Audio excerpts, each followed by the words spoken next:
伏羲女娲、墨家、共济会这三者看起来毫无关联，但是在都市传说中却隐藏着惊天秘密。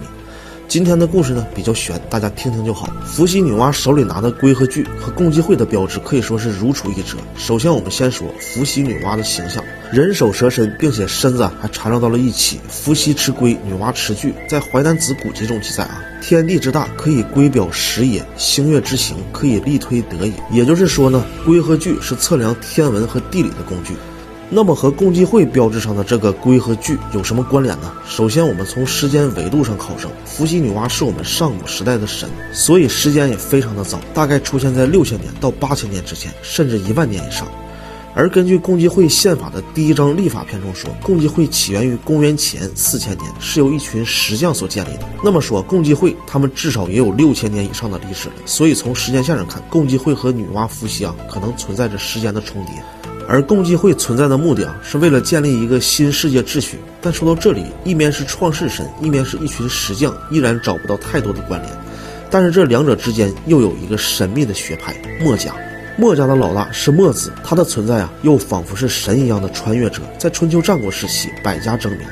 在那个时代，墨子就能提出很多逆天的理论，比如说几何学、物理学、光学等一些在那个时代原本就不应该出现的理论。他还提出了更为细致的力为物体加速的原因，力行之所以奋也。在光学方面墨子还详尽地提出了小孔成像原理，完整地阐述了杠杆原理。同时墨子在军事上也可谓2个字：先进。在战国时期就发明了很多攻守武器，而这些认知对于墨子还远远不够。在诸子百家那个年代，墨子是比孔子要厉害的不是一点半点。孔子的儒家文化能够传承2000多年至今是因为他护卫皇权。而墨子最厉害的还不是他提出的科学理论，也不是他的军事装备，是他提出的10大思想。墨家思想今天我们看来也是非常先进的，如果你要仔细品读，先进还是一个方面，最主要的是他的理论能在先秦社会提出来可以说就是要构建一个新世界秩序。就在2000多年后的今天，我们才融合墨家思想的一半都不到，还有一半今天还依然感觉很先进。可想而知墨家的思想当时有多厉害。秦朝当时很弱，和墨家合作之后摇身一变就成为了强国，随后就一统天下。东边的小日子也是依靠墨家思想启动了明治维新，才成了亚洲强国。而墨家作为我们自己的文化思想，却从汉武帝开始就尘封禁止了。而这一失传就失传了2000年了，一直到近几年墨子才开始兴起。后人说墨子是上天送给华夏最好的礼物，但是我们却没有珍惜，否则现在世界格局还真不一定什么样。大家如果感兴趣一定要看这本书图文版的墨子，把墨家的10大思想融会贯通在这一本书里，还是彩图翻译版。然后我们说墨子他有了先进的文化、思想、科技、机关术等等，这些还远远不止。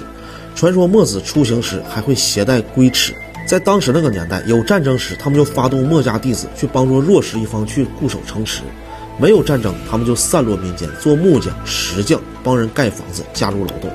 但是他们所涉及到的所有劳动还是离不开2个东西，就是尺和龟。